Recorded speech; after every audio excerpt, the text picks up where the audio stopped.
I think it's time we had ourselves an honest conversation about the state of AEW Dynamite. First off, hello. Welcome to Alyx's World, a safe space for wrestling fans like you.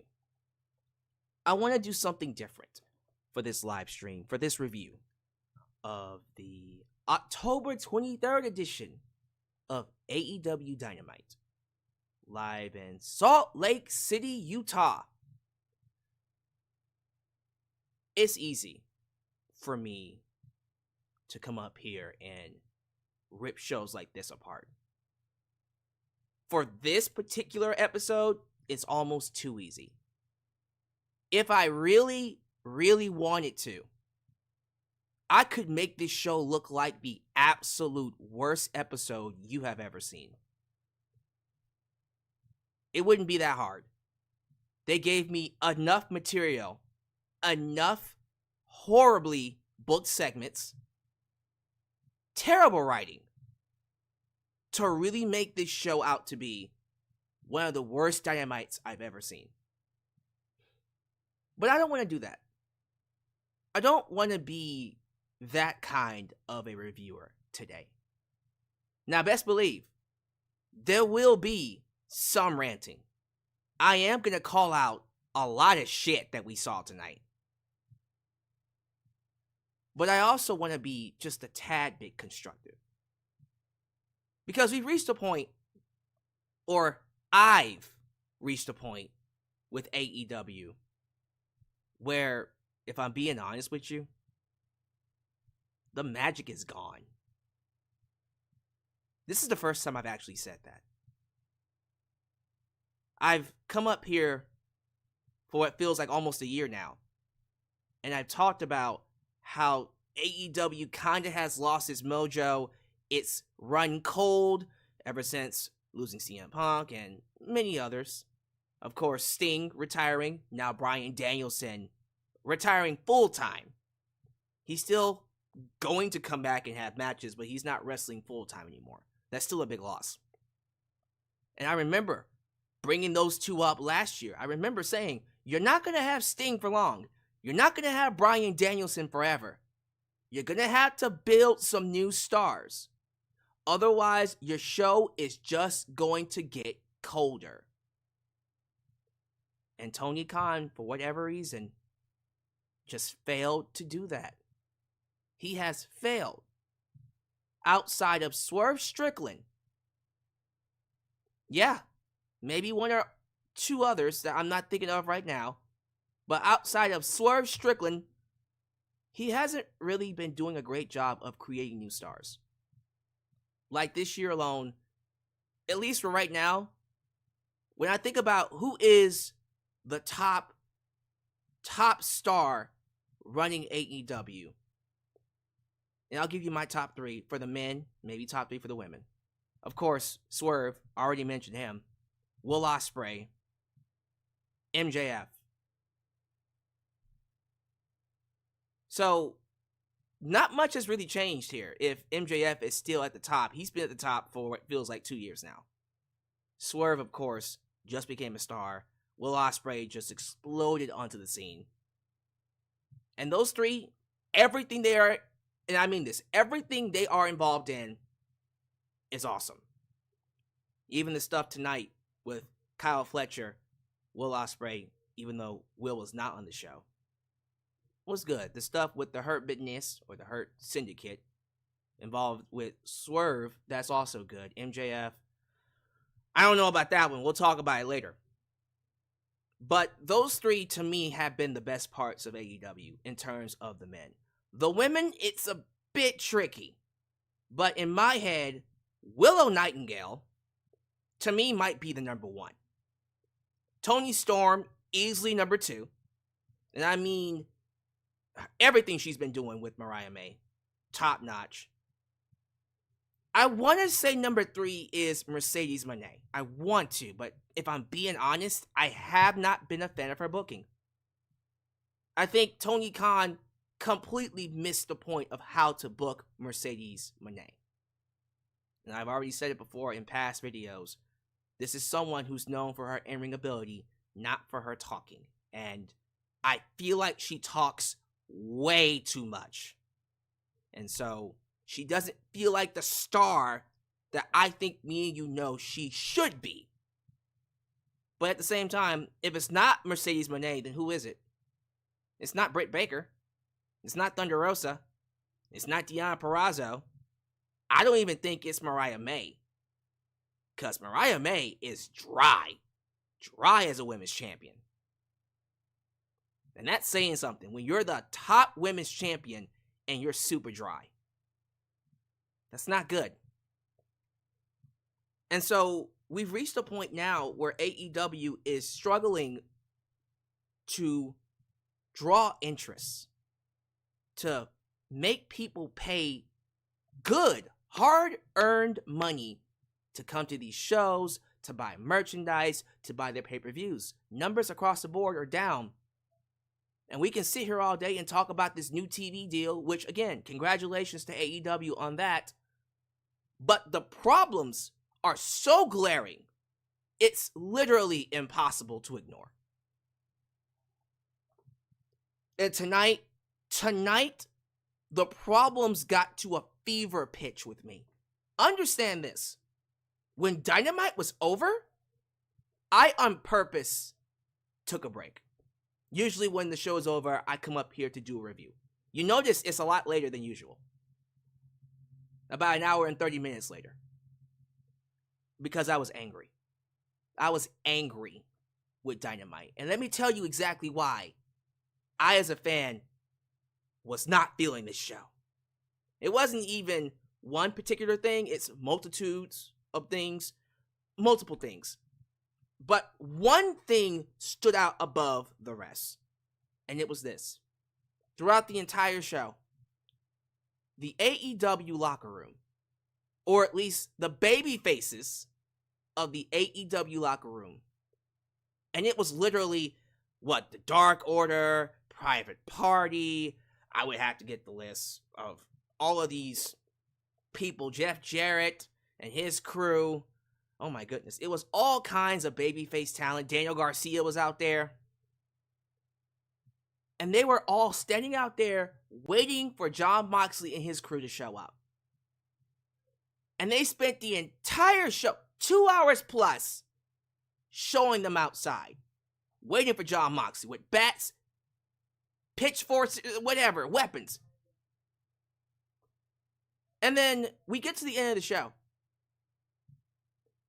We see a car show up, a truck. Who gets out of the truck? Marina Shafir. And then Jon Moxley, Claudio, Wheeler Yuta somehow get past all of them into the ring, beat up Chuck Taylor. And then, of course, you see the ending, which we'll talk about because that's something I did like. But what really pissed me off beyond reason was the fact they spent 2 hours plus. I don't know how long the show was tonight. I'm assuming it was like 2 hours and maybe 10 minutes or something. It had an overrun. How about that? They spent all this time focusing on these baby faces, only for them to not only not factor into the finish, but be fooled so easily by Moxley and his crew. What a waste of time. What a horrible way to use your roster. You make your entire roster look like fucking geeks. This is the kind of shit that Vince McMahon did on a regular basis when he was running WWE. In the late 2010s, early 2020s, it was absolutely dreadful. Watching Monday Night Raw and SmackDown. The SmackDown rosters, the Raw rosters, would be subjected to shit like this. And then they wondered why people weren't getting over with WWE under Vince McMahon. Because the shit that Tony Khan did tonight with his roster was exactly what Vince McMahon did on a consistent basis, and stars just weren't created. people struggle to get over because of how Vince booked their roster. Their rosters. See, Roman Reigns had to get his own creative. He had to threaten to quit WWE to get creative control over his storylines and get Paul Heyman to help him so he could become the big star that he is now. Imagine if Vince McMahon had a hand in everything Roman Reigns did. Would Roman's bloodline storyline be as hot as it is? Would Cody Rhodes beating Roman at WrestleMania 40 have meant that much if Roman didn't have the creative that he did? See, the people who are over in AEW right now, let's just be honest. You can tell who has creative control or more creative freedom than others. MJF literally did a, via satellite video package of him getting a massage. And people are saying that was the best part of the entire show. MJF getting a massage was the best part of the show. If that is true, we have a serious problem. The fact that MJF cannot show up and still get the best segment of the entire show is ridiculous. And I would argue it wasn't even that great of a segment. Sorry, we'll talk about that in a second. But seeing how Tony Khan used that roster, having them stand out there for 2 hours plus to not even factor into the ending of the show and be fooled so easily like a bunch of geeks, like Bulk and Skull from Power Rangers. Literally. Da-da-da-da-da-da. Da-da-da-da-da-da. Da-da-da. And then they wonder why people don't show up to this show. They wonder why AEW is so cold. They wonder why they can't find a reason to care. This is why. What they did tonight with the AEW roster was self-sabotage. And how anybody can look me in my face, can come on here, type it in the comments, type it in the live chat, go on social media, and tell me what they did with the roster tonight was great. You are lying to yourself and you're lying to me. It is undisputed that how he used the roster tonight was absolute dog shit. Period. And that pissed me off. How you can have one of the best rosters, literally one of the best wrestling rosters, and that's what you do with it.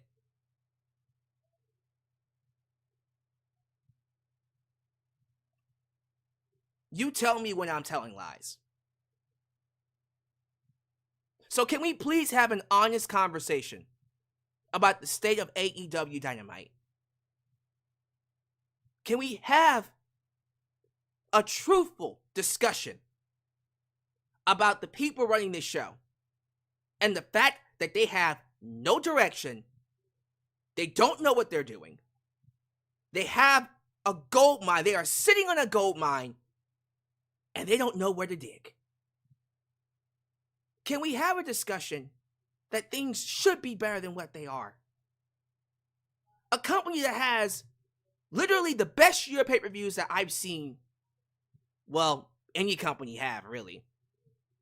The quality of the pay-per-views that we are getting from AEW this year is unheard of. But then the contrast from the pay-per-views to the weekly shows is mind-numbing. Pay-per-views that are so goddamn good to be followed up by garbage episodes. And what makes them garbage? First off, making your roster look like geeks, number one. Random matches that lead nowhere. You had the House of Black. The House of Black on tonight's Dynamite. What did you do with them? Squash match. That's it. A squash match. Oh, but Buddy Matthews challenged Adam Cole to a match next week. Great. What's that going to lead to? Nothing. Exactly. Well, maybe it'll lead to the House of Black versus the Undisputed Kingdom. No, it's not. You already know that the Undisputed Kingdom is involved with a feud with MJF. And you already know where this is going. You know that Adam Cole will complete the challenge, which was, what, winning 3 matches in a row consecutively? Okay, so Adam Cole will complete the challenge. He'll go on to fight MJF at Full Gear. and then his buddies will turn on Adam Cole and join MJF. I don't know. You already know that's going to happen. You see it coming from a mile away. But they're involved in that storyline, which means all Buddy Matthews is going to do next week is just lose to Adam Cole. We had to give people a reason to care. Anna Jay is clearly being set up to fight Mariah May. Again, your AEW Women's Champion. You would know it if you don't watch the show, because she doesn't feel like a Women's Champion. But here she is, getting into a feud with Anna Jay. And I'm still waiting for a reason to care about this. Anna Jay pinned Mariah May on Saturday. Great. Congratulations. Why should I care? I already know Mariah's going to beat her. What, are you going to build to a match between Anna Jay and Mariah May at freaking Full Gear? Are you serious right now? Anna Jay has been a loser. A loser! For a good part of 2 years. You haven't featured her in anything outside of JAS. She has got no momentum. I have no reason to care about her. But Tony Khan wants the match. Tony Khan wants Anna Jay to fight Mariah May because. And so he's sifting through what should be weeks, if not months, of storytelling to make me give a fuck about Anna Jay. And just having her pin Mariah May and saying, well, that's why she's getting a title shot. That's not compelling. How is that compelling television? You tell me. Because I don't think it is. It's not compelling television. Just in case you need me to say it. It's not compelling television to see Jon Moxley and his crew basically being NWO 2.0, well, not even 2.0, what is it, 4.0? 3.0? Well, no, 3.0 was the new Elite, right? So 4.0, if not 5.0. I don't even remember anymore. But they're out here trying to take over AEW. Why is he doing it? I don't know. To light a fire under AEW to make them better? What? Huh? But anyways, he's out there causing chaos, wreaking havoc. And you're trying to use this as a vehicle to get people like Daniel Garcia, Private Party, and most importantly, Orange Cassidy over. But it's not going to work if we don't understand fully the motivations of Jon Moxley and his crew. And my problem is, we're going to have to wait until Shane McMahon shows up for this all to make sense and for us to have a reason to root against them. Which is going to hurt Orange Cassidy. And the problem with that is, I actually like what they did with Orange Cassidy at the end of the show. I didn't hate everything about this show. I thought the match between Shelton Benjamin and Sammy Guevara was an awesome match. Just like Shelton Benjamin versus Leo Rush last week. Yeah, last week between Leo Rush and Shelton Benjamin. That was also an awesome match. Orange Cassidy at the end of the show showed a new side of him, or hints of a new side. When Chuck Taylor got attacked by Jon Moxley and his crew, we saw Orange enraged. Blank face. Just quiet anger.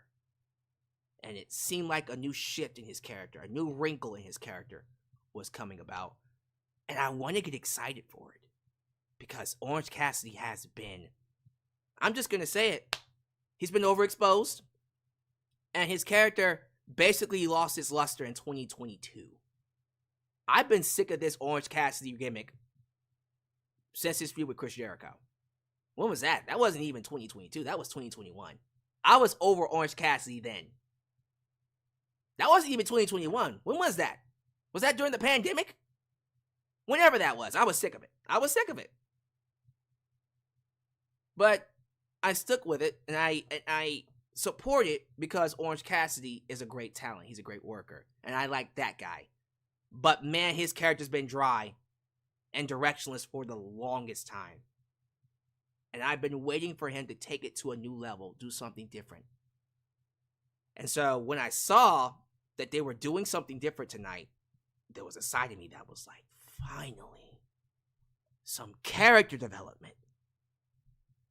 So sorely needed for this man.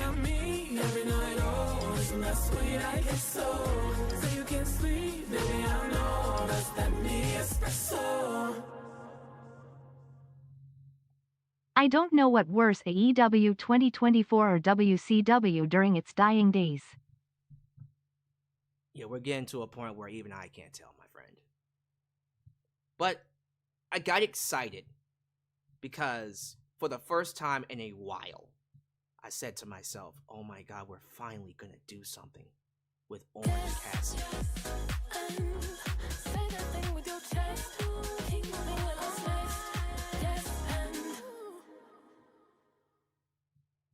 Beginning reminded me of the beginning of that May 2000 edition of WCW Thunder when the Millionaires Club was waiting for the new blood to show up. Oh God.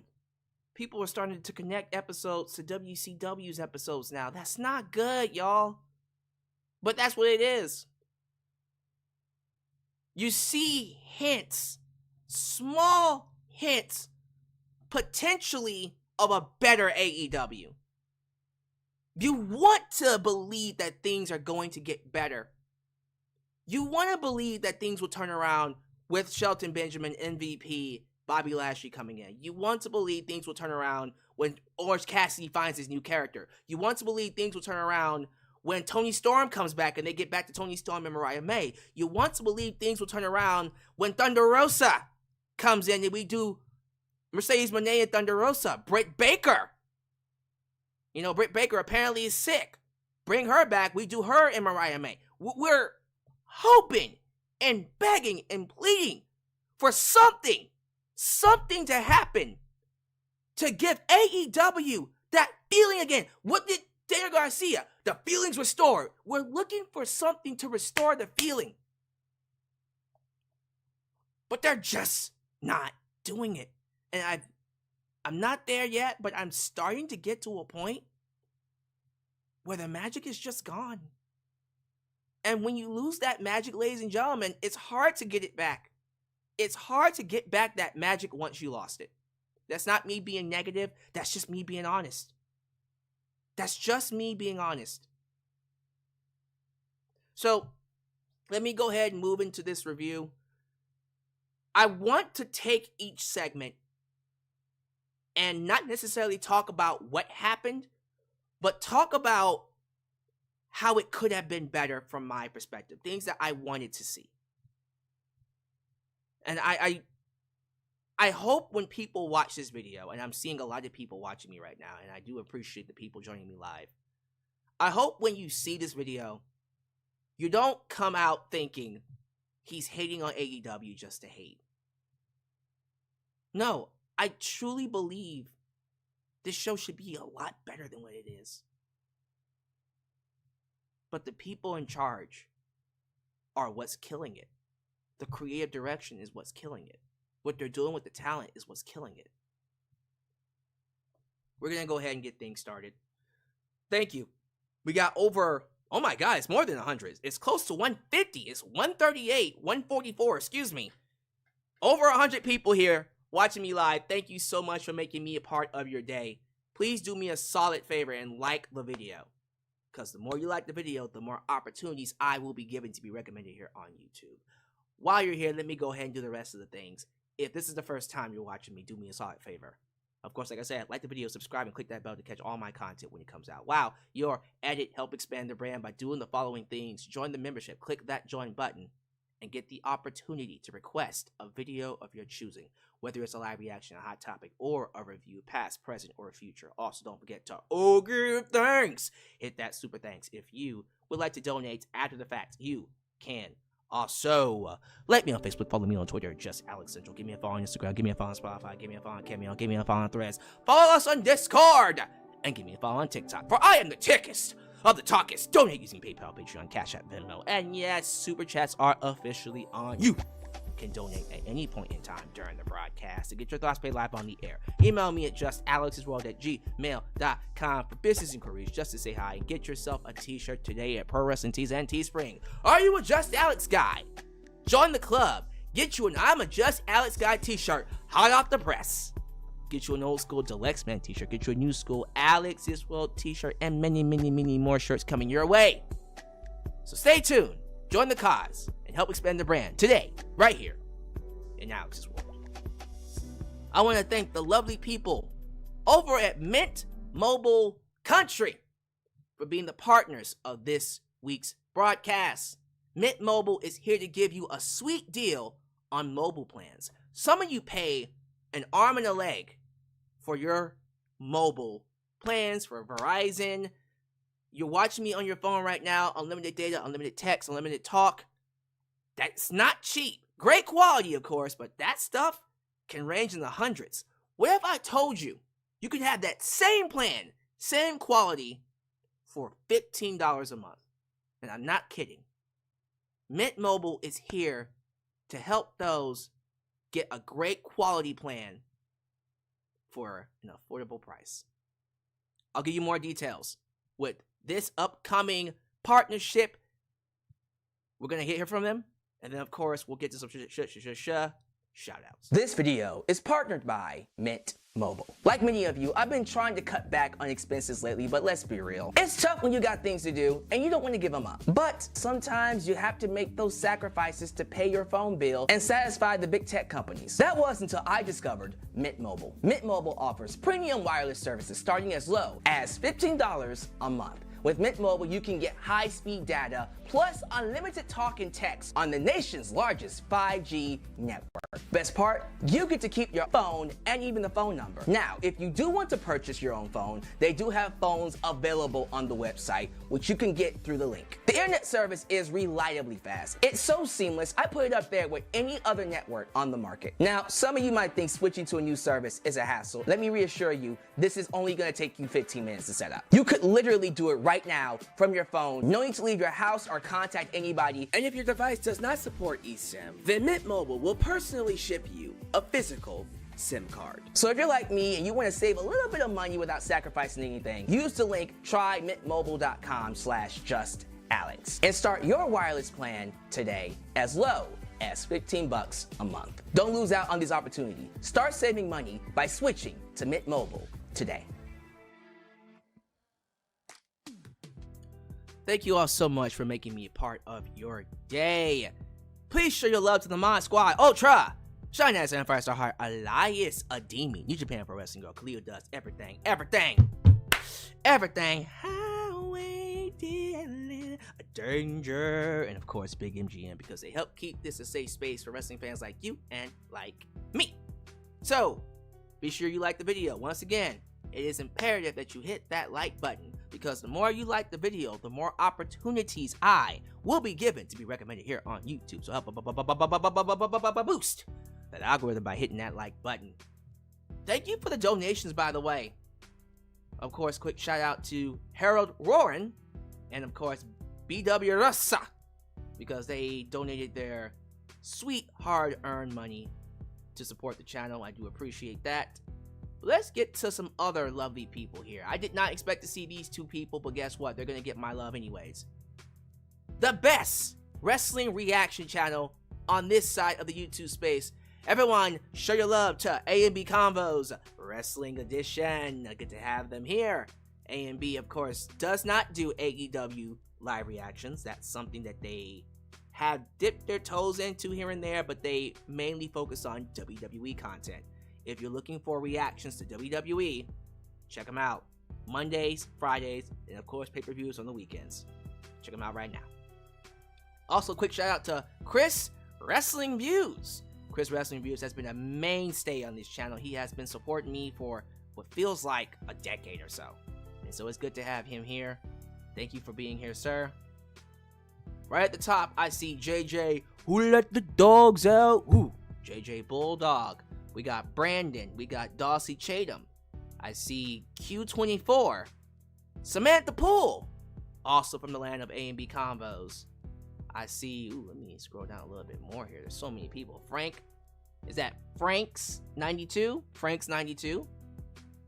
Tyler Hodder. Like hotter, but hotter with two D's. So, Tyler Hodder. I see George Lewis. George Lewis says, Mercedes is good in the ring, but her promos are meh. And the WWE did a good job of hiding that. Sean Franklin. Hey, it's Franklin. What's good, man? Sir smokes a lot. Sir smokes a lot. Hilarious. Good one. Slam Tackle TV. Janelle. Is it Shalonamite? Shalonamite. Did I say that right? Shalonamite? I don't even think that's right. Hey, that rhymed. Ethan. What's good, Ethan? I want to scroll down a little bit more. I don't want to miss anybody. So many people in here. Well, thank y'all so much for making me a part of your day. I love seeing this busy live chat. Melchard, Carano? Melchard? Is it Melchard or Melchard? I think it's Melchard. Melchard Caranto.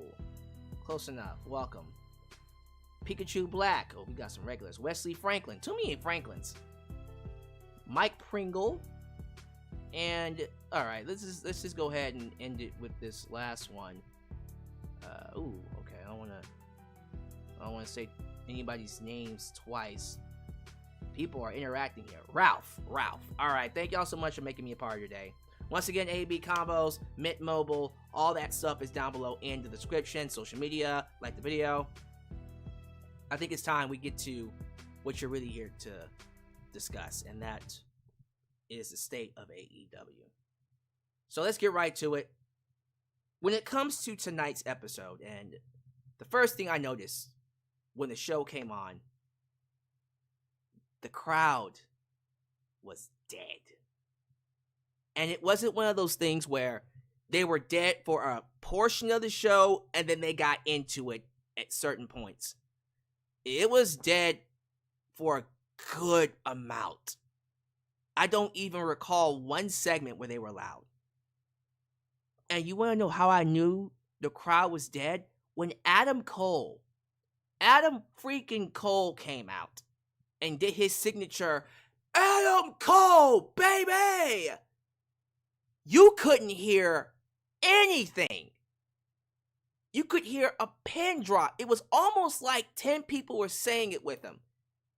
That was the quietest Adam Cole baby ever. And that made me go, oh no, that's not good. That ain't good at all. But whether it was the fact that the crowd was not into the show, or they just had a very small audience in a big arena, which I don't even think is the case here, because, let me see. If I was to go to WrestleTix, let me do it here on my phone. If I go to WrestleTix, and I look at the attendance, I think they had around, 2,500? I think it was, it says it right here, 2,400 people. But here's the thing, though. Okay, 2,400 people, what's the arena size? Because if you had 2,400 people in a building that sits 3,000, that's a great fucking crowd. But if it sits, I don't know, 20,000? 2,500 in a 20,000 seat arena is terrible. So let me see. It's the Maverik Center. Yeah, let me look at this. Maverik Center, Utah. Maverik with a K Center. Yeah, West Valley City. And I want to see capacity. 12,000. See, that's not good. That's not good. So, a building that sits 12,000, you had 2,000. 2,500 in there. No wonder the crowd sounded quiet. We gotta stop taking these shows to these big-ass arenas you know you can't sell out. Tony, I'm almost at the point now where I would rather you just get, Daly's Place, whatever, but get a building where you just have your shows regularly and just do the same old 2,000, 3,000 people. At least you'll have a solid crowd. That is the main reason why these shows don't feel as special. Your crowds suck. Your crowds suck because you're not doing a good job with your storytelling. Your weekly shows are garbage. Your pay-per-views do well because your pay-per-views are guaranteed quality. We know that. But your pay-per-views aren't going to make you money. Your weekly shows are. So when you have very low attendances at these weekly shows, that does hurt your show. How do you fix that? Get smaller venues. Get smaller venues. For the love of God. Who cares, dude? You're already making hand over fist for Warner Bros. Discovery at least for the next 3 to 4 years. You're going to do a profit. What is wrong with downsizing for now until you get hot again? Stop going to these 12,000, 4,000, 14,000, 15,000, 20,000 seat arenas. Save those for the pay-per-views for your weekly shows. 5,000, 6,000, 3,000 seat arenas. I don't care. At this point, do it at a gym. Stop trying to fill these arenas that are over 10,000 and you know you can't do it. Downsize. Screw it. I'm pretty sure each city has smaller buildings that you can fit in. And if you downsize and you pack that out, it would make the shows feel that much more special. That's part of the reason why these shows aren't doing good. And I think we've said that many, many times before. But now it just bears repeating. Seriously. But now getting into the show. And I am going to go segment by segment, but I'm not going to talk about what exactly happened, because you saw the show. I'm just going to give a brief summary of what took place, and then I'm just going to talk about what I had a problem with. So we opened up with that segment with Hangman Page and, of course, the Gun Club. What are they called again? Bang Bang Gang. They're not called Bullet Club Gold anymore, which was a great name, but the Bang Bang Gang. Sure. You know who we are talking about. We're talking about the Guns, we're talking about Juice Robinson, and we're talking about Switchblade Jay White. So, I liked that Hangman Page is carrying this Jack the Ripper aura about him. You can tell he's really gotten into this serial killer, dangerous man vibe of his. The music, the way he walks out. He never stops talking about Swerve Strickland, and I hope he never does. That's a part of his character now, right? And that makes Swerve Strickland feel important as well. So he's out there, the way he carries himself, a certain look, the way it's sold on commentary, the way that Tony Schiavone sells it. Like, that shit's great. But then, it's almost like that goes completely out the window when the Bang Bang Gang show up. And you have, what is it? It's not Austin Gunn, is it Colt? Is it Colt Gunn or Austin? I can't remember which one. One of the Gunn brothers, Billy Gunn's sons, come out to attack Hangman Page. And then, because it's 3-on-1, here comes Juice, here comes Jay, and then Hangman runs. And my problem with this segment is, we're currently trying to build, thank you, Colton Gunn. We're currently trying to build heat between Jay and Hangman Page. And I thought this segment did the absolute opposite of that. I don't think it built heat. I think it took away the heat. So, I was hoping to see Hangman Page attack the other brother. Okay, he attacked Austin Gunn. Now attack Colton Gunn. Chip away at the Gun Club, the Bang Bang Gang. Chip away at them one by one. Build that heat. Show that you're a monster. And then give Jay White that sympathy factor. Okay, Jay's going to have to conquer this beast. But now I feel like we flipped it now because Jay White beat Hangman Page at the pay-per-view. And what did Hangman do as a result? He just screwed him out of a match against Christian. Okay, and? Why should we care about that? Okay, he lost a match. So what? That's not compelling to me. You need to give me another reason to want to see Hangman get his ass kicked. Besides the fact that, oh, he screwed Jay White out of a match against Christian. That's boring. We've seen that happen 10,000 times. And It's boring, especially for Hangman Page, who just a few months ago burned someone's house down. Right? So, you have gotten this man to a point where people are talking about him being a world champion. People were saying he should have ended Bryan Danielson's full-time career. But it feels like we've reached a point where he's spinning his wheels now, because where do you go after you burn someone's house down? This is why creative is important. This is why you need certain people in certain positions to help keep his momentum going. And I thought this segment didn't do anything for either man. Seriously, you tell me, did anybody come out of this segment more excited, if not less excited, for another Hangman Page versus Jay White match? I don't have a reason to stay invested. You gotta do something with them. They, as characters, have to do stuff to each other to make me want to care. All of this bare bones, by the books booking is just lazy. And that's what this opening segment was. It was lazy. It was lazy. But I will say I enjoy what they did with Shelton Benjamin and Sammy Guevara. I thought what they did here was once again turn back the clock and show us what certain talent should have looked like under Vince McMahon. And that's something I will give Tony Khan. I will give Tony Khan this, and that is the fact that when you look at a Swerve Strickland, you look at what Sting was booked like, you look at certain other talent, Tony Storm, and now Shelton Benjamin, and you see what naturals they are, how easy it is for them to connect and get over. You start to go, God, why weren't they used like this in WWE? And imagine if they were, what big stars they would be. Seeing Shelton Benjamin go out there and have an awesome match with Sammy Guevara, who, by the way, very underappreciated, very underutilized. It just makes you go, this man should have been a world champion.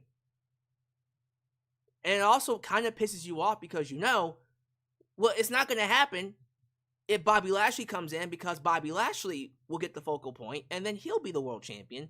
And then Shelton will probably get the TNT title or the international title, which I'm not hating on. But Shelton, if I'm being honest, Shelton should be the world champion. Bobby's already a multiple time world champion. It should be Shelton. But he had an awesome match against Sammy Guevara. And then you see MVP going backstage to talk to Ricochet. And I love that we're continuing this theme of talking to black wrestlers. I think a few weeks ago, if not last week, he talked to the Acclaim. And now he's talking to Ricochet, which is what he should be doing. I think he talked to Mercedes Moné even before that, on purpose. So you see a theme here. And I like that. And I hope they continue that theme. Because if we're going to rebuild this Hurt Business, Hurt Syndicate group, which, by the way, if you ask me who should be a part of the group, without question, you gotta have Bobby, you gotta have Shelton. Powerhouse Hobbs better be in this group. Mercedes Moné better be in this group. If you're not gonna put either one of them, if not both of them in this group, don't even try it. Just release MVP and Shelton Benjamin right now. Don't even go there. Don't even try it. Those two need this group. Mercedes Moné needs MVP.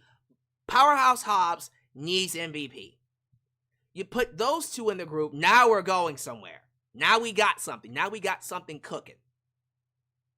And so it's stuff like this that makes me go, man, like with the right storyline, with the right booking, with the right direction, you got you something that'll make people want to tune in each week to see. Not just inside the ring, but also story-wise.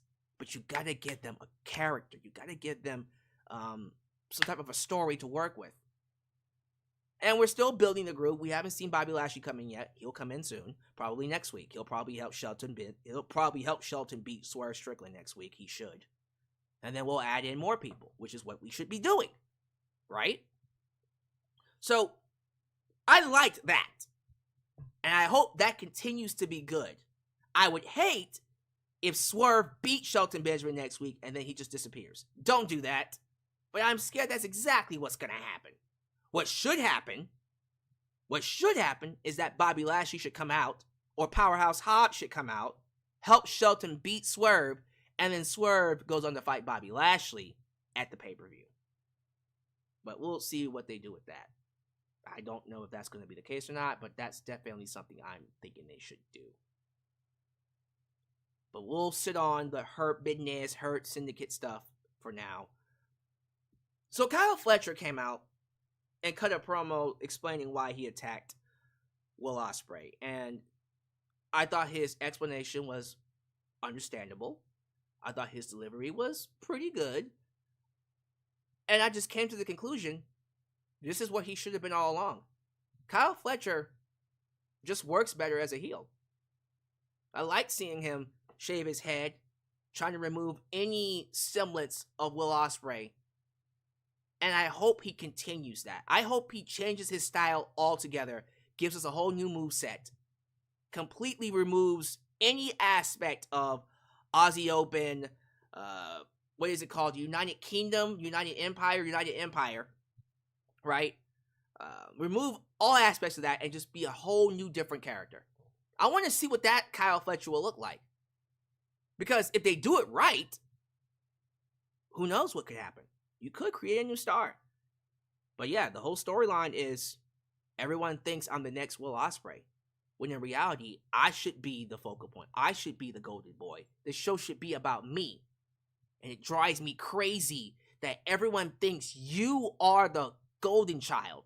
I'm the golden child. Okay, let's see what you can do. Good segment, good promo, but it's all about the follow-up. I don't know if the follow-up is going to work with Kyle Fletcher. I hope they can make it work. Because I would like for Kyle Fletcher to be a new star. Give me another reason to watch this show. He's not no Konosuke Takeshita, I'll tell you that. But who's to say he can't be a star in his own right with the right booking? It's all about how you book him. I'm all for Kyle Fletcher being a main event player, but he's got to give me a reason to care. So far, we're off to a good start. They recapped Maple Leaf Wrestling. I haven't seen the two-night pay-per-view or two-night debut show. I'll check it out later, probably this week. I did see some clips. Mauro Ranallo is king. Perhaps the best commentator today. Period. No one's better. I did see that Ricochet and Konosuke Takeshita had a segment, an angle on there. So we're definitely going to see where that one goes. But apparently, that's going to lead to a match at Full Gear. I'm all for Ricochet versus Konosuke Takeshita. You will not get a complaint out of me for nothing. But see, this is where the show falls off. After this, I just remember blanking out and just not caring about anything until Orange Cassidy's angle at the end. So, looking at what they have here, so the Don Callis family, they had Brian Cage and Lance Archer taking on a jobber group. A squash match. So, we need to really think about what Lance Archer means to AEW. It's this big, huge, athletic monster who, for the longest time, I especially have been waiting to see get his time in the spotlight. The fact that he hasn't won a single championship is a crime. Matter of fact, the fact that Brian Cage, well, I guess he was FTW champion, but I don't count that. And he is currently the TV champion on Ring of Honor, I guess. But I'm talking about AEW specifically. The fact that neither one of these men have won any of the titles is criminal. So, you take them, you put them in a tag team. And I'm sitting here going, all right, if you're trying to rebuild them and make them a legitimate threat, you're going to have to give me a little bit more than a squash match. Just like with the opening segment, with Hangman Page doing what he did to Swerve Strickland, you need to do something with him. What could they do? where you're having them squash people, instead of just squashing random people, have them squash a legitimate tag team. Put them in a feud. Give them a match. I'm not saying they have to beat the Acclaimed, but fuck it. Beat the Acclaimed. If you want to smash them over, they're going to have to get some kind of credibility here. If they're losing, put it to you like this. They can win every single squash match from here to Kingdom Come. But if they lose every single legitimate tag match when it matters, you're never going to create stars out of them. So if you want me to give a shit about the Don Callis family, in this instance, Cage, and of course, Lance Archer, you're going to have to give them some legitimate wins. They have to start winning matches. And not against people who usually lose. They have to beat people who you would not even think about losing. That's how you create stars. But until you do that, I'm sorry, I don't give a fuck about these two. I should, and I want to, but I don't. They gotta start winning. You know who needs to win less? Or at least needs to win less championships? Chris Jericho. This pissed people off the most on social media. I'm gonna be real with you. When Chris Jericho beat our boy Mark Briscoe for that championship after taking, what? An elbow drop from a ladder. He jumped off the ladder onto Chris Jericho on a table and then hit him with the J Driller.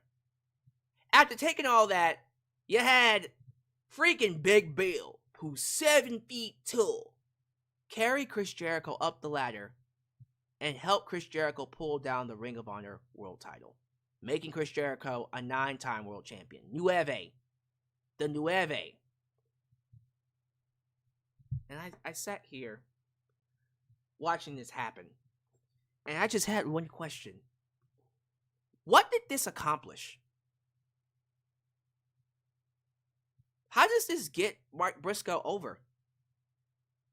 How does giving Chris Jericho a championship that's not an AEW championship help anybody?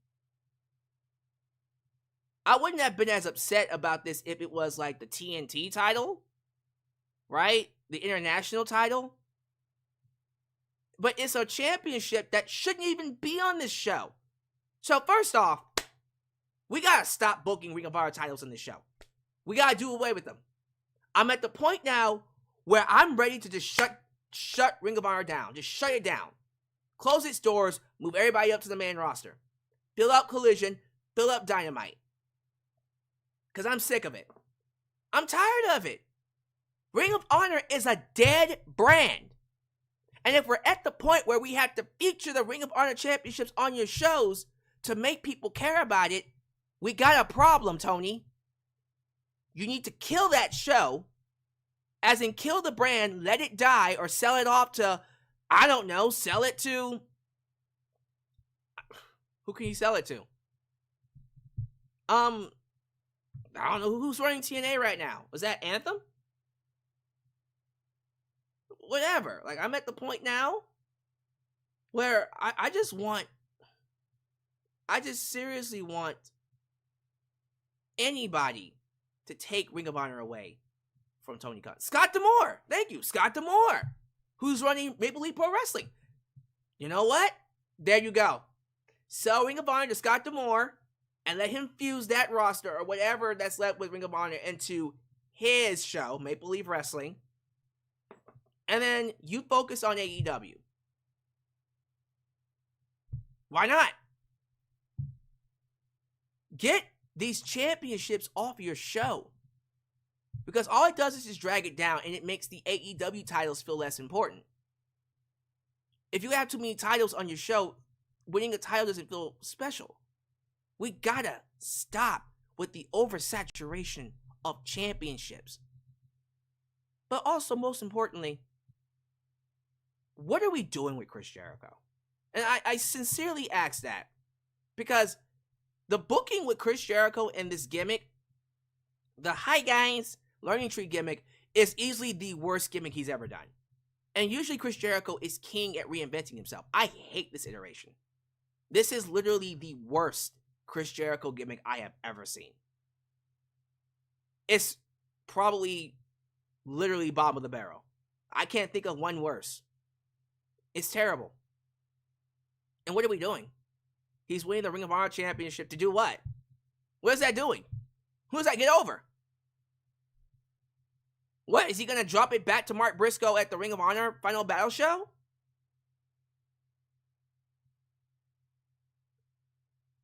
You do know that people want to give a shit about AEW, right? Well, doing shit like this makes people want to change the channel.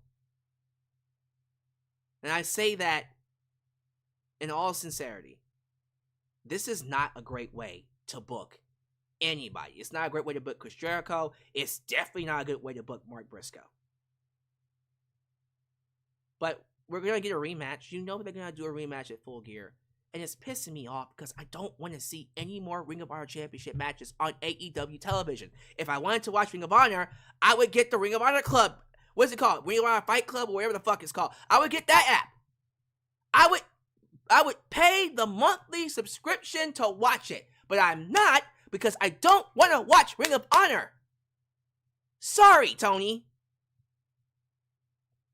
So you need to understand once and for all that no one gives a fuck about Ring of Honor and focus more on AEW. The Honor Club, thank you. But yeah, Chris Jericho is a champion. And then after the match, Tomohiro Ishii came out. So are we just moving forward past Mark Briscoe? So that's it. Mark Briscoe beats Chris Jericho at the pay-per-view in a no-nothing match. And then he loses the title in a no-nothing match for Chris Jericho to move on to Tomohiro Ishii. Jesus Christ almighty, who's booking this? So the next segment involves Adam Cole coming out to crickets. That Adam Cole Bebe pop was horrible, ridiculously, embarrassingly low and quiet. Shame on you, Salt Lake City. He comes out, he's interrupted by the Undisputed Kingdom, that being, of course, Mike Bennett, Matt Taven, and Adam Roderick Strong. And they basically say, hey, we're your friends. We're babyfaces now. And we want to attack MJF, who's a heel. Huh? What? Did I miss something? Jesus Christ. So yeah, they're babyfaces now because the story said so. No explanation whatsoever. You would at least think they would have an issue with Adam Cole acting the way that he's acting. But knowing them, knowing Tony Khan, here's what they're going to do. MJF comes on the Titantron getting a massage by a very hot chick with a big booty and talking about getting a happy ending. Get it? Hand jobs. But anyways, he basically told Adam Cole and Roderick Strong, you have to win 3 consecutive matches to get a shot at me, to get a match with me, because that's the prize. I am now as valuable as a world championship. You get the shot to wrestle me in a match at Full Gear. Okay. So, this doesn't work anymore. This doesn't work because what made this work in the past with Cody Rhodes, with Chris Jericho, was that you wanted to see MJF get his ass kicked. And you wanted to see that because MJF did things to both men, to Chris Jericho, to, of course, Cody, to Wardlow. Remember Wardlow? Remember Wardlow, who was also a part of the United Kingdom. But since he wants to go to WWE, he doesn't exist. But MJF did certain things to people to make us want to see him get his ass kicked. Here's why this doesn't work. They attacked MJF. MJF didn't attack Adam Cole. MJF didn't actually do anything all that evil to Adam Cole yet. He will, but not yet. So I don't really see why Adam Cole has to fight to get a match against MJF. Why can't Tony Khan just say you have a match? Done. This is stupid. It doesn't work that way. This is just, say it with me, lazy booking. The epitome of lazy fucking booking. Now, I appreciate them trying to salvage this storyline, because I would be pissed off too if we spent months building up who's the devil, who's behind the devil mask, reveal it to be Adam Cole. You get this momentum shift of, oh my God, we ruined MJF's World Championship reign. We sent him off. He's injured. We might not ever see him again. And you come out with all this heat, and then nothing happens with it. They take you off TV. They kill your momentum. Maybe for a good reason, because Adam Cole is hurt. Still, they could have done something with it. But they do nothing with it. They let it die. And then that's it. All that hard work to make this storyline pop, and then nothing's done with it. So I understand the need to want to get something out of it, right? You want to get something out of this. But what they're doing with it is terrible. This is not it. If anything, shouldn't MJF want to get his hands back on Adam Cole? I mean, it makes zero sense to me for MJF to be running from Adam Cole, except for the fact that he's a villain now. Now I'm scared. Now I'm a chicken shit because I'm a heel. No, that's not how it should work. Play to the storyline. You want to salvage it? Okay. Play to what the fuck happened. MJF got fucked over by Adam Cole and the group. MJF, technically speaking, is the babyface in this rivalry, if that's what you want to do. Now, if you're not going to try to salvage it and you want to pretend it never happened, I'm cool with that too. Break up the Undisputed Kingdom, or at least make Roderick's group, because that's what it is, Roderick, Mike Bennett, and Matt Taven, make that a new group of his own, and separate them from Adam Cole, have Adam Cole go be a singles act, have MJF continue being an asshole, and just do a completely new angle. Which is what I think they should do, instead of trying to save this devil storyline, which is dead. You can't save it. Sorry. But they're going to try. They're going to try, and there's nothing we can do about it. I'm sure the match between Adam Cole and MJF will be great, if not awesome. I just feel like storytelling should be a lot better. Jamie Hayter is in a feud with Penelope Ford. Why is Jamie Hayter not going after a championship? See, here's what pisses me off. Anna Jay is getting a shot at Mariah May. Which, by the way, I think Mariah May threw Anna Jay's suitcase down the hallway and then Anna Jay attacked her. Are you fucking serious? That's the best you got? Lazy. Instead of doing Anna Jay versus Mariah May, why don't you do Jamie Hayter versus Mariah May? Holy shit! I would love to see that match. Jamie Hayter lost her championship because she was injured and had to vacate it. Well, she didn't vacate it, but technically she did. But she lost to Toni Storm as a result. Why don't we, I don't know, push Jamie Hayter to take on Mariah May?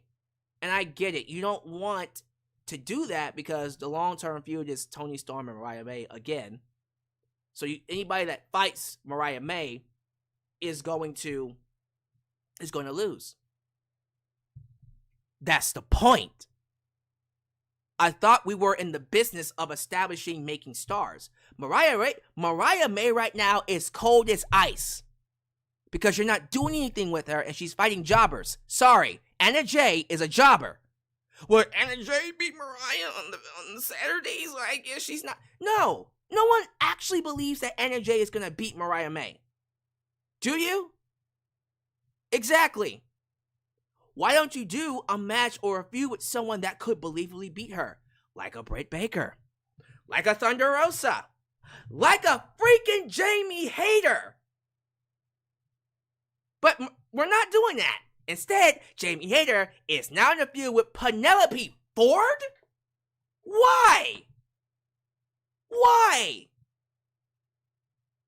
Jamie Hayter came back with all this momentum and All In, and they haven't done jack shit with her. Why bring her back? Why bring her back? I don't understand that. And I'm sitting here like, okay, well, what's interesting about a feud between her and Penelope Ford? Nothing. It's just a feud. Just like Anna Jay and Mariah May. Nothing. When all they could have just done was have Mariah May fight Jamie Hayter. There's a natural story there. That's a very strong natural story. You can tie in some things between her and Toni Storm if you wanted to. But no, we're doing two random feuds that Tony wants to do. Because Tony's a fucking weirdo. Oh, don't insult Tony Khan. You're a weirdo, Tony.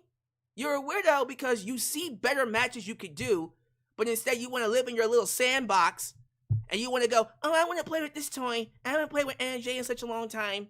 And we're going to do Anna Jay, and oh, look, we're going to have her play with Mariah May. Okay, I'm bored now. I want to see her fight. Book your shows to appeal to the biggest audience you have. And if it's an issue where you don't know what you're doing and it's too much for you, hire somebody that can handle it. And just oversee everything. I feel like I've been talking about that for the longest time. If the show is too much for you, hire people that will help you manage this. But there's no reason, no excuse why Jamie Hayter should not be going after the women's championship. Because when she lost it, she got injured. There's also no excuse for you to have nothing for the House of Black. You had Malachi Black, Buddy Matthews, and Brody King on the show. When they were announced, I got excited because I'm like, oh my God. Oh my God. What are we going to do with them? What they going to do? Nothing. They had a squash match. That's it. I said, are you kidding me? They could do a lot of things. They can start a feud with the Elite. They can start a feud with Jon Moxley's crew. Oh my God, that would be something. What are we doing? You could have did that. The House of Black challenges Jon Moxley's crew. Holy shit. What a match that would be. And instead of doing Orange Cassidy, we do Malachi Black as Jon Moxley's first opponent. It's pissing me off that we are refusing to use the House of Black. As good as Malachi Black is, as good as Buddy Matthews and Brody King are, we're doing nothing with them. But we're doing Buddy Matthews versus Adam Cole next week. Yay! Buddy Matthews gets to lose to Adam Cole. But the match would be great. I'm pretty sure the match would be fucking fantastic. But what does that do for the House of Black? How does that help the House of Black? We're in the business of creating stars and creating stories to make people watch this show. What is compelling about Buddy Matthews, the House of Black coming back, as babyfaces by the way, and then losing to Adam Cole? What is that going to do? And we got people saying, well, it could start a feud between the House of Black and the Undisputed Kingdom. But they're currently involved in a feud with MJF. So you know that's not going to happen. Oh my goodness, it's not that hard to book a compelling show. I promise you it's not. You got Kamille taking on Queen Aminata, who, by the way, very underrated talent. Queen Aminata, well, both of them are underrated. I think Kamille is a powerhouse and could actually be the focal point of any women's division. But so is Queen Aminata. You have two legit main event players as women. And you're watching this match. And what bothered me most about it is that I was watching it and I didn't give a fuck about it. That should not be happening. I didn't care about either one of these women. And here's why. Queen Aminata is on a losing streak. Every match she's involved in, I already know she's going to lose. Someone like that needs to win eventually. She's got to win something. If you want her to draw money, you want her to be someone that does a lot for your business, if you want her to help elevate your division, which she can, she's got to win sometime. But her losing streak is sad. But then you look at Kamille, and my problem with Kamille is you want her to be China, right? What made China special was that WWE booked her to win matches against men. And then when they booked her against women, it was always a squash match. See, Kamille, when they first started with her, they just had her run through people, right? But as always, she only ran through the jobbers. The moment she gets into a match with a Queen Animata or a regular talent, now she's struggling. Well, her mystique's gone now. No offense to Queen Animata, Kamille should have squashed her because of how Queen Animata is booked. But once again, Tony Khan gets in his head, we gotta have a 5-star match. Not every match needs to be 5 stars. Book the talent based off of who they're fighting. Tell the story right so that you can have 5-star matches later. By having Queen Animata have a competitive match against Kamille, that didn't get Queen Animata over. That killed Camille's mystique. So she felt less important, almost losing to Queen Animata. She won the match, she beat Queen, but it wasn't the kind of match that she needed to have. So then you have Chris Statlander come out here, following. Still no explanation to what happened between her and Stokely Hathaway. They just broke up. Now she's a babyface. All right. And now she gets in the face of Kamille. And then they announce we're going to do Kamille and Chris Statlander next week. And I go, well, shit, I guess Camille's losing her first match. I wouldn't have even done that. It's like on Monday Night Raw, they had Braun Breaker and Jacob Fatu come face to face. What makes that special is that we're not going to see that match for a while. But when we get it, you see the potential it could be. The problem with AEW, they don't know how to build anticipation. I wouldn't even have Kamille touch Chris Statlander right now. Because if you build it up and do that match sometime in the future, you could get a pay-per-view match out of that. But next week, you already know Camille's going to lose. So then Chris Statlander can fight Mercedes Moné at Full Gear. Well, she'll lose. She's not going to beat Mercedes Moné because she's not the right person to do it. So who does that get over? All you do is just kill Camille's mystique. And Chris Statlander's not going to beat Mercedes Moné, so it's a waste. It's a waste. They were fine when Chris Statlander had Stokely Hathaway. They were doing just fine when they had that. Now they don't have it. So Chris Statlander will lose to Mercedes Moné and then do what? Fight on Rampage? Oh, I'm done playing with this toy. Tony Khan's done playing with the toy, so new toy.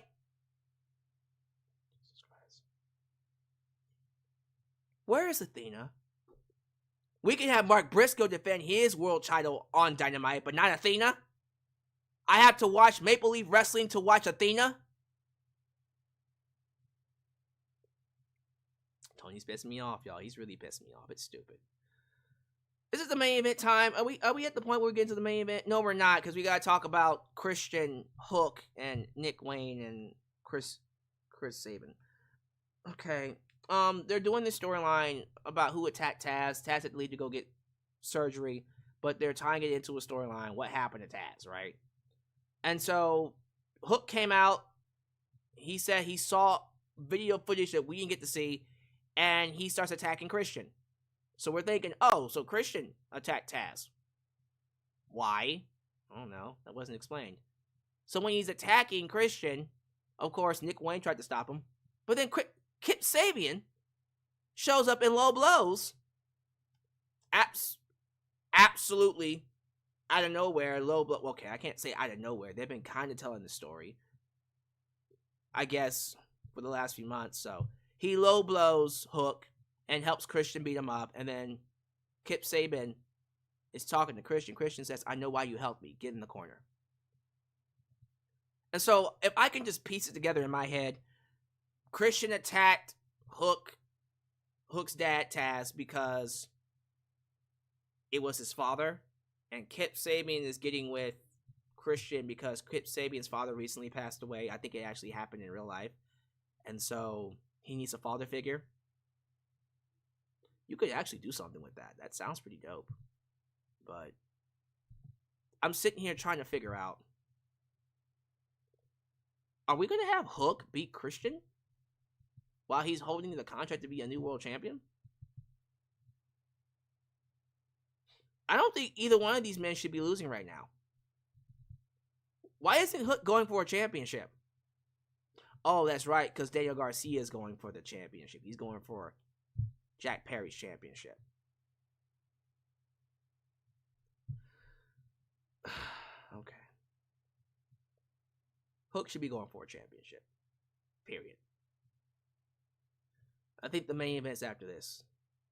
Yes, the main event is freaking Daniel Garcia and the Private Party, taking on the Elite. Jack Perry, Matthew and Nicholas Jackson. Match was pretty good. Daniel Garcia and Private Party win when I think it was Isaiah Cassidy got a small package on Matthew Jackson. And then afterwards, you had Private Party come up and say, hey, we challenge you to a tag team championship match next week, and if we lose, we split up. So, essentially, Private Party are going to be your new tag team champs. Cool. Probably should have done it at the pay-per-view. Honestly. If you were going to give them the titles anyways, would have done it on a pay-per-view. It makes no sense to split them up, so you know they're winning next week. Sure. It would be good to get those belts off of the Young Bucks, because the Young Bucks are cold as ice right now. Matter of fact, get the belts off of Young Bucks and Jack Perry. It ain't working with Jack. I'm sorry, it's not working. Get both of those belts on Isaiah Cassidy, Mark Quinn, and Daniel Garcia. And have them do something with it. We're going to see if Daniel Garcia is actually made of something when he holds a championship. I think the championship should go around Hook's waist. I'm just saying, I think Hook should get a lot more focus. I don't know why we're not pushing Hook. It's pissing me off, honestly. That we refuse to focus on the people that fans want to see get the spotlight. Hook has been someone fans have been wanting to see get over for the longest time. But fuck it, right?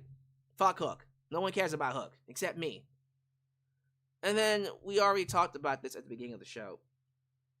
We see the entire AEW locker room, babyfaces at least, outside, waiting for Jon Moxley and his crew to show up. A freaking truck shows up. Marina Shafir steps out. No Jon Moxley, no Claudio, no Pac, no Wheeler Yuta. And the roster doesn't even think to run to the ring. They just stand back there looking like idiots. I already talked about it. It was a horrible way to book your roster. A very embarrassing way to bury everybody, but whatever. The show ends with Jon Moxley and his crew attacking Chuck Taylor, who spoke to Orange Cassidy earlier on in the day and told him, look, man, we feel like you should be the leader. We want you to be the focal point of this show, and we know that you can be that focal point, right? And then at the end of the show, you see Jon Moxley attack Chuck Taylor. And, of course, Orange Cassidy comes out to make the save, but he's too late. They break the chair around Chuck Taylor's neck. He's out. And then you see Orange Cassidy angry. Just quiet rage. And it's new because you don't expect that from him. You haven't seen that from him. And that's the kind of things that we've been wanting to see. Character development. Something new. And if we're going to take Orange Cassidy in a new direction, change up his style, make him more serious, I'm all for that. If it bombs, at least you tried. But I think because Orange Cassidy is a great in-ring worker, I think he's going to be awesome. I think he's going to do great things.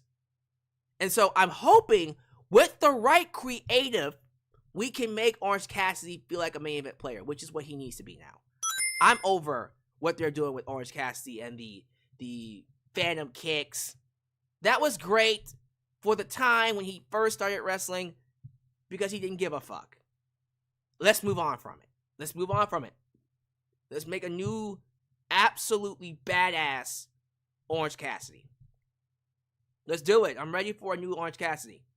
And if you have him fight Jon Moxley, cool. I don't think he's going to beat Jon Moxley, but he doesn't have to beat Jon Moxley. You can get him over in a loss with the right booking. The only person that should even be considered beating Jon Moxley is Darby Allin. That's who should beat Jon Moxley. Darby Allin, if not Kenny Omega, but we don't know when Kenny Omega's coming back. So Darby Allin. But no, we're not gonna have Orange Cassidy beat Jon Moxley. It's not about that. It's about making him a new character, though. And we'll see if we can actually make something out of it. But yeah, the ending to the show I liked. The stuff with Shelton Benjamin, MVP, Hurt Syndicate, I like. Everything else is just dog shit. And we gotta do better with our roster. We gotta do better. I say our roster, with the roster. Having the entire roster look like what they look like tonight was just embarrassing. And that is the fault of no one but Tony Khan and Creative. Freaking high school geeks, broken skulls. Da da da da da da da da da da da da da da. I hate it. Again, I'm not gonna say this is the worst episode of Dynamite I've seen all year. I could, probably should. I'm not gonna do that. I wanted to come up here and just have a conversation. And if I have to keep having this conversation about the state of AEW until something changes, I'll do that. Should I just keep doing that? Because that's where we are right now. The show is garbage, y'all. Give me your grades, though. Give me your grades. Give me your scores, 1 out of 10. Live chat. I've spoken enough. How'd y'all feel about it? Let me get to what the people feel about this show. Please tell me how you feel about this show.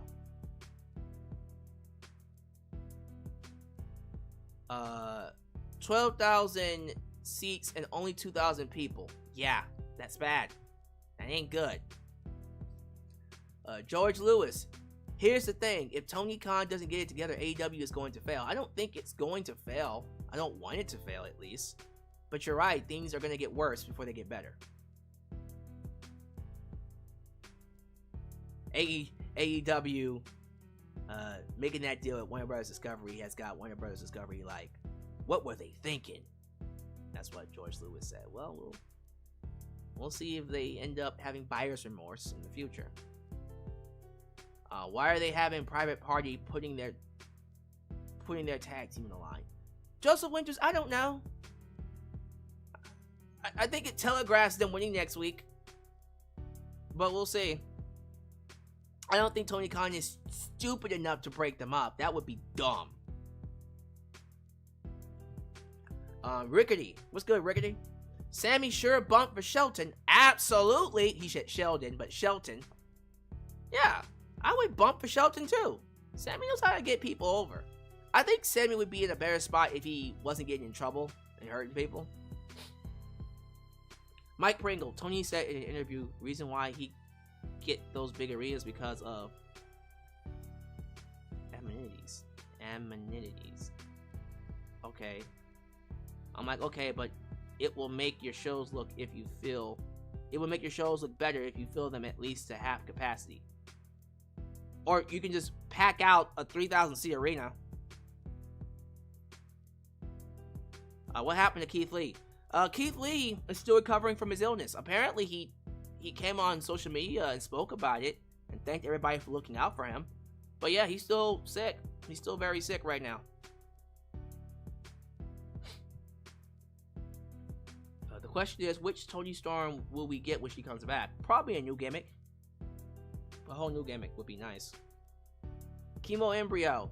In my opinion, Tony Khan should treat Ring of Honor like a developmental for fresh and young faces.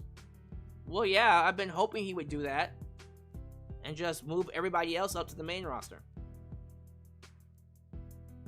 Like Athena. New Japan Pro Wrestling Girl, been over Chris Jericho. He should retire already.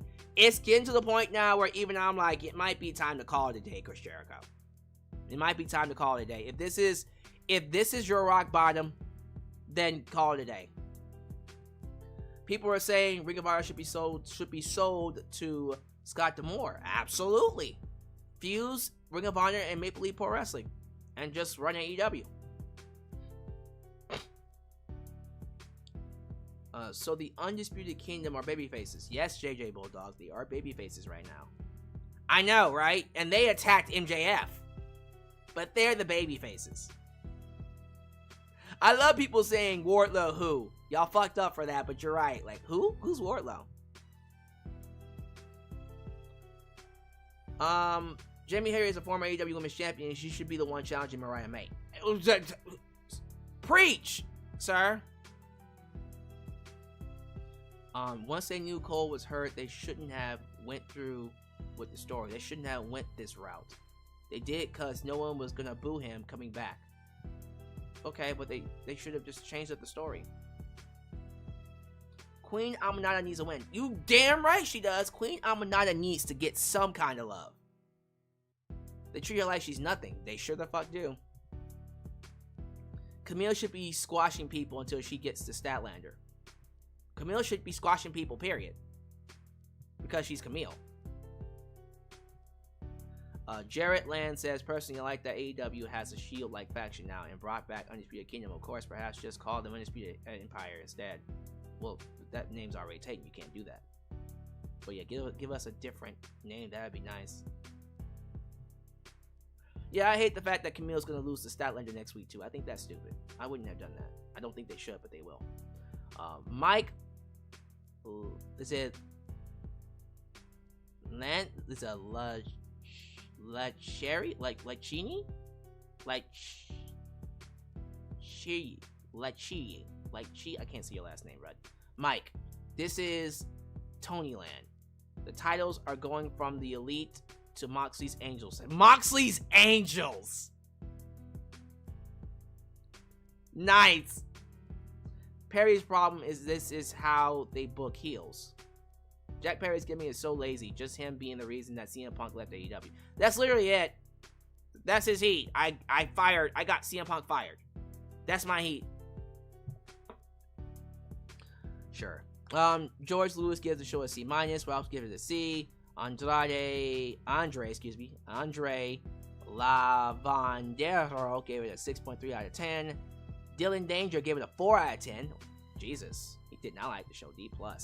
Lewis Gamer gave it a C-. The vibes were not there. Their vibes are gone, buddy. A&B Combos gave it a big fat D. Jacking off. Pause. His thing is jacking off. My thing is pause. I gave it a big fat D. Pause. Are you reacting to Bound for Glory this Saturday? Nope. Alyx, you are right. Only thing I like so far is Hurt Syndicate, Swerve, Konosuke, Ricochet. Yeah, hopefully that Konosuke Ricochet match is a banger. Xavier Jackson, YouTube member, says it's gotten pretty bad. All TK seems to be about the 5-star matches and quick hits of dopamine. Shake my head. Great roster being wasted. 3 out of 10. 3 out of 10. That is an F, sir. Jesus. I just don't trust Tony Khan to book these shows anymore. He has the roster. He's got the talent. But with the way he books them, doesn't allow them to shine the way they should. Sad. Jordan Galam, I'm going to Survivor Series on November 30th with my mom. I hope you enjoy that, man. I hope you enjoy that. Ring of Honor has been so devalued ever since Tony Khan bought it. Nowadays, it doesn't even feel like a B show. It's a C show that no one cares about because they don't give people a reason to do so. Lewis, you ain't said nothing but a word. You ain't said nothing but a word.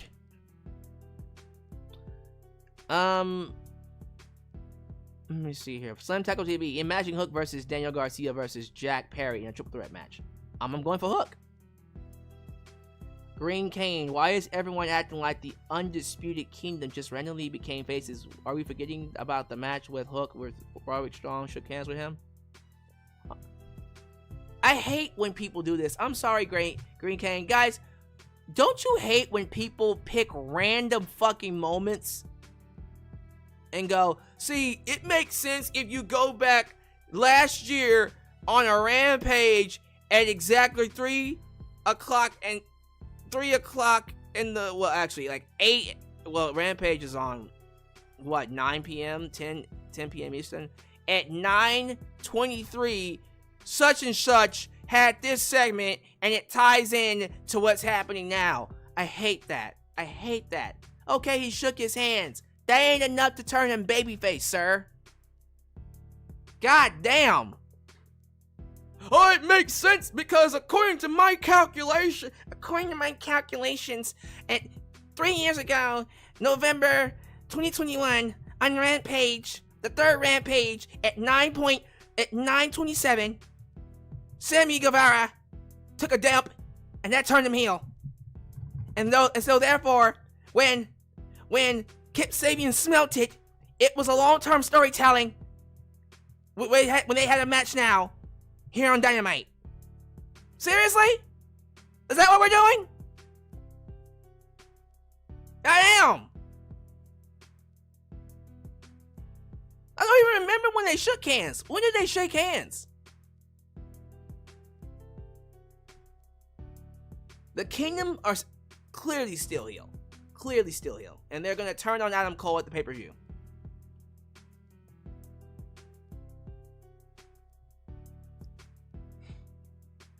It happened at Grand Slam. I don't even remember that match happening at Grand Slam.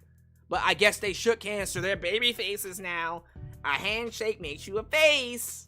So I guess Gunther's a baby face now since he shook Cody Rhodes' hand.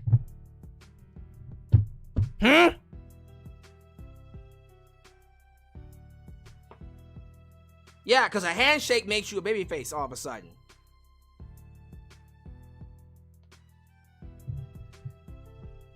Gotta please the sickos. Guys, I'm gonna get out of here. It's late. It's past midnight.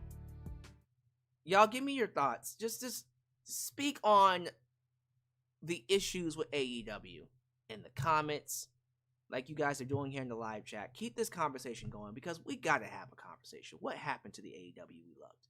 What happened? I want to get back to what AEW was in 2021, early 2022. I want to restore the feeling. I don't like this AEW. I think this AEW is a far cry from what it should be, for what it can be. And y'all should be pissed at the state it's in right now. So, thank you guys for watching. Thank you for sitting through all of this. Over 100 people coming to this live stream, and I appreciate that. But as always, we have to say goodbye. So as you follow out, do all the YouTube things, like the video, subscribe, and click that bell to catch all my content when it comes out. Follow me on social media, Facebook, Twitter, Instagram, TikTok, and donate using PayPal, Patreon, Cash App, and Venmo.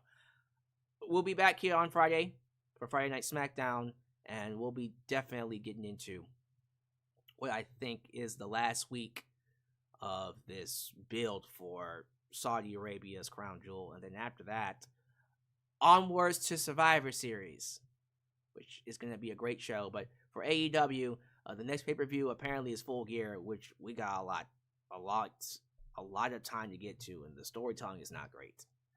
But hopefully things pick up. But until then, this is Alyx, just Alyx, signing out right here in Alyx's World, the place that is, was, and forever will be a safe space for wrestling fans like me. I love you all. Hope you have a great night, and I'll catch you next time. Peace.